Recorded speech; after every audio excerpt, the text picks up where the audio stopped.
हमारे भारत को अंग्रेजों से आज़ादी 15 अगस्त 1947 को मिली और 15 अगस्त 1947 को भारत की आज़ादी के साथ जम्मू कश्मीर को भी उसकी आज़ादी मिल गई। ये तो हम सभी जानते हैं कि भारत एक लोकतांत्रिक देश है। भारत की आज़ादी के बाद इसे मजबूत बनाने के लिए भारतीय संविधान लिखा गया, जिसमें अलग अलग धाराएं और कुछ विशेष अधिकार बनाए गए। इसी कड़ी में धारा 370 और 35A को भी बनाया गया।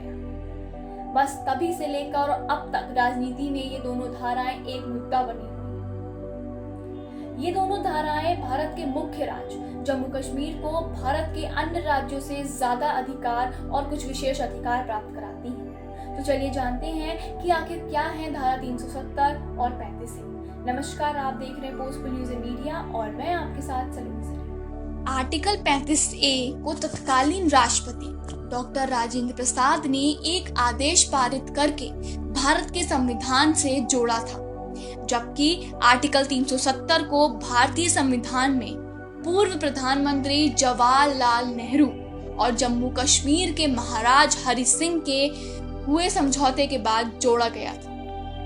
ये दोनों ही अधिकार जम्मू और कश्मीर के नागरिकों को एक विशेष दर्जा और अधिकार प्राप्त करवाते हैं, जिसके तहत यहाँ के निवासियों को भारत के अन्य लोगों के मुकाबले कुछ अलग और विशेष लाभ मिलते हैं। धारा 370 केवल जम्मू और कश्मीर के लोगों के लिए विशेष रूप से बनाई गई एक धारा है, जिसको भारतीय संविधान में 26 अक्टूबर 1947 को जवाहरलाल नेहरू ने अपने हस्ताक्षर करके प्राप्त करवाया। अब जानते हैं कि आखिर क्या है आर्टिकल 370।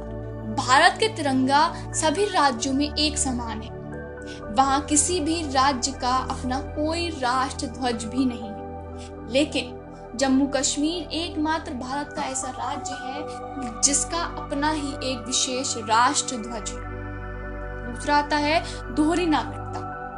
धारा 370 के अनुसार जम्मू कश्मीर में रह रहे हर निवासी के पास दोहरी नागरिकता का विशेष अधिकार प्राप्त है, जिसके तहत वह अपने इस अधिकार का प्रयोग कर अपना सुरक्षित जीवन यापन कर सकता है। यानी कि वो जम्मू कश्मीर में भी नागरिकता ले सकता है और उसको भारत की नागरिकता प्राप्त करने का भी पूरा अधिकार है। तीसरा आता है भूमि खरीद। एक विशेष अधिकार के अनुरूप भारत के अन्य राज्य के लोग जम्मू कश्मीर में जमीन नहीं ले सकते, क्योंकि ये जम्मू कश्मीर के कानून के खिलाफ है। लेकिन अगर कोई वहां का निवासी भारत के किसी भी राज्य में जमीन लेना चाहता है तो वह धारा 370 के तहत वैध तरीके से अपने निजी कार्यों के लिए जमीन ले सकता है। चौथा है शादी पर नागरिकता खत्म। धारा 370 के अनुरूप अगर कोई जम्मू कश्मीर की महिला ने भारत के अन्य किसी राज्य के लड़के से शादी की तो उसकी जम्मू कश्मीर की नागरिकता खत्म हो जाती है,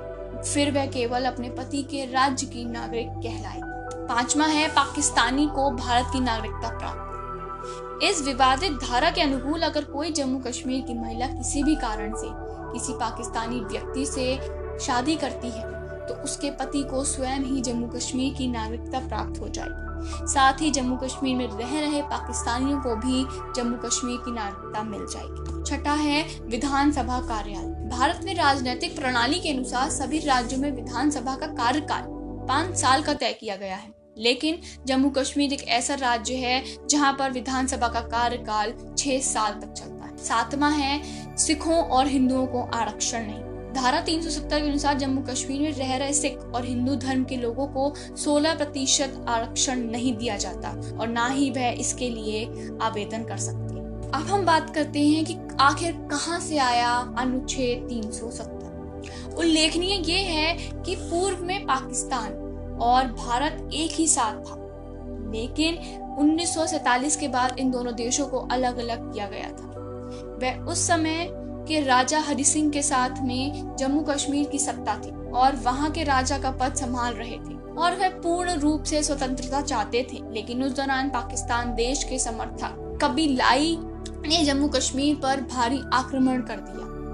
राजा ने परिस्थिति को गंभीरता से देखते हुए भारत के सामने मांग रखी और उसे भारत देश में शामिल किया गया। लेकिन तब भारत में आपातकालीन स्थिति के कारण कश्मीर को भारत में शामिल करने के लिए पूर्ण रूप से तैयार नहीं था। जिसके साथ ही संविधान सभा में गोपाल स्वामी अयंगर ने धारा 306A को पेश किया और ये धारा कुछ समय बाद 370 में तब्दील हुई। 26 जनवरी 1957 को ये विशेष धारा को लागू किया गया था, जिसके साथ ही जम्मू कश्मीर को अन्य राज्यों की अपेक्षा अलग अधिकार प्राप्त।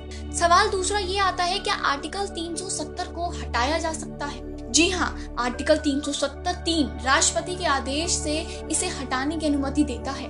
हालांकि ऐसा आदेश पहले जम्मू कश्मीर की संविधान सभा से पारित होना चाहिए। ऐसे में दिक्कत ये है कि जम्मू कश्मीर की संविधान सभा 26 जनवरी 1957 को भंग हो गई और अब वह अस्तित्व में नहीं है। दूसरा नजरिया ये भी है कि जम्मू कश्मीर की विधानसभा भारत की संसद से आर्टिकल 370 को हटा सकती है। ये तो आपकी बात हो गई आर्टिकल 370 की कि वो कहाँ से आया, उसके क्या क्या लाभ है और क्या आर्टिकल 370 हटाया जा सकता है। अब हम बात करेंगे कि आखिर क्या है आर्टिकल 35A।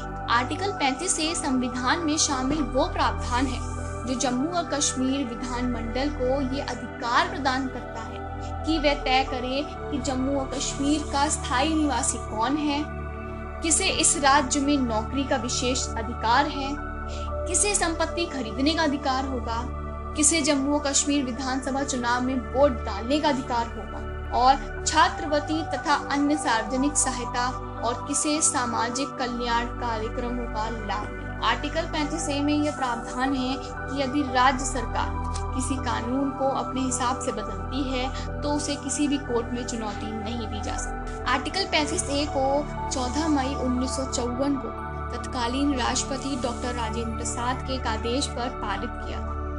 इस आदेश के जरिए भारत के संविधान में एक नया अनुच्छेद 35A को जोड़ दिया गया। अब जानते हैं कि ऐसे कौन सा अधिकार देता है आर्टिकल 35A। सबसे पहला, यह आर्टिकल किसी गैर कश्मीर व्यक्ति को कश्मीर में जमीन खरीदने से रोकता है। दूसरा, भारत के किसी अन्य राज्य का निवासी जम्मू और कश्मीर का स्थायी निवासी नहीं बन सकता और किसी कारण वहां वोट नहीं डाल सकता। तीसरा, अगर जम्मू और कश्मीर की कोई लड़की किसी बाहर के लड़के से शादी कर लेती है तो उसके सारे अधिकार खत्म हो जाते हैं, साथ ही उसके बच्चों के अधिकार भी खत्म हो जाते हैं। चौथा और आखिरी, ये आर्टिकल भारत के नागरिकों के साथ भेदभाव करता है, क्योंकि इस आर्टिकल के लागू होने का कारण भारत के लोगों को जम्मू और कश्मीर के स्थायी निवासी प्रमाण पत्र से वंचित करता है, जबकि भारत से आए घुसपैठियों को नागरिकता दी जाती है। अभी हाल ही में कश्मीर में म्यांमार से आए मुसलमानों को भी कश्मीर में बसने की इजाजत दे दी। ऊपर दिए गए तर्कों के हिसाब से यही कहा जा सकता है कि जम्मू कश्मीर को अनुच्छेद 370 और अनुच्छेद 35A के तहत जो विशेष अधिकार मिले हैं, उसको देखकर यही लगता है कि भारत के अंदर अपना एक और भारत मौजूद है, जिसका खुद का संविधान है, खुद की नागरिकता है और खुद का राष्ट्रीय झंडा है। तो ये तो हो गई धारा 35A और धारा 370 की बात। ऐसे ही और वीडियोस के लिए आप जुड़े रहें पोस्टफुल न्यूज़ इन मीडिया के साथ। अगर आप ये वीडियो फेसबुक पर देख रहे हैं तो हमारे फेसबुक पेज को लाइक करिए और अगर आप ये वीडियो यूट्यूब पर देख रहे हैं तो हमारे चैनल पोस्टफुल न्यूज़ इन मीडिया को सब्सक्राइब करें और साथ ही बेल आइकन भी दबा दें ताकि हम कोई भी वीडियो अपडेट करें तो उसका नोटिफिकेशन आपके पास सबसे पहले आ जाए। Thank you.